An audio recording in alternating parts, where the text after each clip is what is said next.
O que são os nematelmintos? Os nematelmintos são animais do grupo dos eumintos, que eles são triblásticos, ou seja, tem a mesoderme, a endoderme e a ectoderme, e durante o processo embrionário deles, eles têm a formação do blastoceloma, que é uma cavidade corpórea que é revestida por mesoderme e serve para abrigar o sistema digestivo deles. Sempre existiu um grande debate na comunidade científica sobre onde que eles seriam colocados, né, qual que era o ramo do cladograma do reino animal em que eles se encaixariam. E sempre foi muito debatido, mas recentemente estudos foram feitos que descobriram que eles têm uma espécie de exoesqueleto flexível.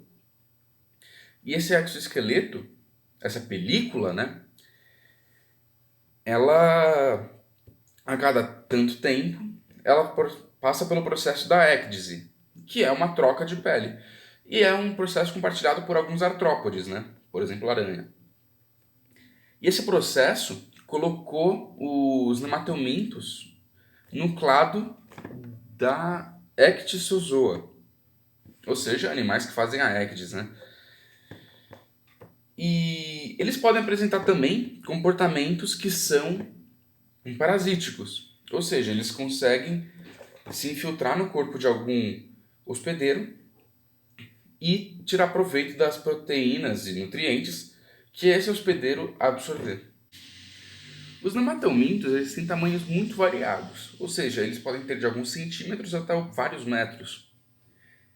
E toda a superfície do corpo deles é coberta por uma cutícula, que é secretada pela epiderme, e ela forma uma espécie de exoesqueleto flexível, né? E funciona como um exoesqueleto, só que diferente do que a gente pensa quando se fala de exoesqueleto, né? Por exemplo, quando a gente fala do exoesqueleto de uma abelha, você pensa em uma camada dura, que se você pegar a abelha no meio e você flexibilizar ela até um ponto de quebra, ela vai se partir ao meio. Agora, no caso dos nematelmintos, esse exoesqueleto ele não se quebra tão facilmente. Por quê? Porque ele é flexível. Não é exatamente uma parede completamente inflexível feita de quitina. Ao invés disso, ela é majoritariamente feita de proteínas e lipídios que são muito flexíveis. Entre essas proteínas tem principalmente colágeno. Então, se você pega um nematelminto, se você pega ele e daí você torce ele não vai quebrar no meio. Ao invés disso, ele é muito flexível, então ele vai seguir a tua mão. E como é uma espécie do exoesqueleto, ajuda na sobrevivência deles em ambientes mais hostis. Ou seja, serve como uma proteção. E o corpo deles é descrito normalmente como um tubo dentro de um tubo. Por quê? Porque eles têm um formato cilíndrico, né? Eles parecem um tubo bem fino. E dentro deles também tem o sistema digestivo. O sistema digestivo deles é uma espécie de um tubo também. O sistema digestivo está localizado dentro do blastoceloma, né? Oi, hoje eu vou falar sobre a sustentação e a locomoção dos neumatelmintos. A sustentação do corpo dos neumatelmintos é realizada pela organização do blastoceloma. Essa cavidade é ocupada pelos órgãos e os pequenos espaços existentes são preenchidos por fluidos corporais que atuam de modo semelhante. Já a locomoção é garantida pela presença de uma musculatura longitudinal disposta logo abaixo da epiderme.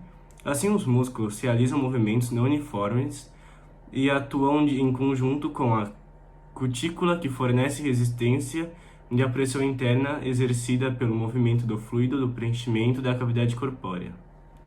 E como os nematelmintos não apresentam sistema circulatório e respiratório, além de contribuir com a locomoção, os fluidos corporais também contribuem com as trocas gasosas. Os gases são absorvidos pela difusão através da superfície do corpo e distribuídos para células pelo líquido que preenche o blastoceloma. O sistema nervoso dos nematóides são vários nervos longitudinais que são encontrados em toda a extensão do corpo deles. e todos eles são ligados por um anel encontrado na faringe, que é o anel nervoso.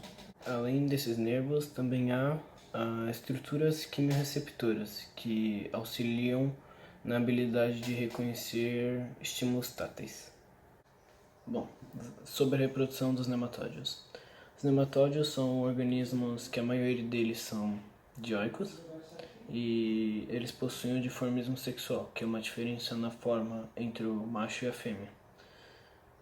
O macho ele apresenta um tamanho reduzido em relação à fêmea e também ele possui uma espícula copulatória e também uma cloaca.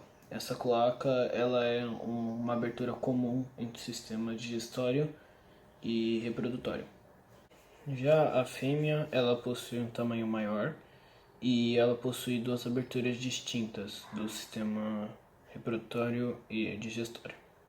Bom, falando da reprodução em si agora. A fecundação ela é interna e ocorre no útero das fêmeas. E o ovo ele é revestido por uma quitina e dentro deles vão ser liberados os nematódios juvenis, que se assemelham muito aos adultos, exceto que eles não apresentam o sistema reprodutor. Bom, eu vou falar um pouco sobre a digestão dos nematódios. A presença do ânus é o que caracteriza o sistema digestório completo, porque é o que permite o alimento ter um único sentido ao longo do corpo do animal. Em geral, estão presentes lábios que circundam a estrutura da boca. Devido à grande variedade de hábitos alimentares, a estrutura da boca pode ser bem diversificada. Assim que os alimentos são ingeridos, eles chegam à faringe, que por meio das contrações ela faz com que o alimento desça e continue o percurso. E no intestino são absorvidos nutrientes, nas quais se completa a digestão intracelular. Bom, agora eu vou falar um pouquinho sobre a excreção. Os nematódios têm células alongadas em forma de saco, que são conhecidas como renetes. Os renetes são responsáveis pela eliminação de produtos do metabolismo de proteínas. Em muitas espécies, eles são encontrados em pares e dispostos em formato de H ou Y invertido. Cada uma dessas células se abre para o exterior por meio de um duto ou poro na epiderme.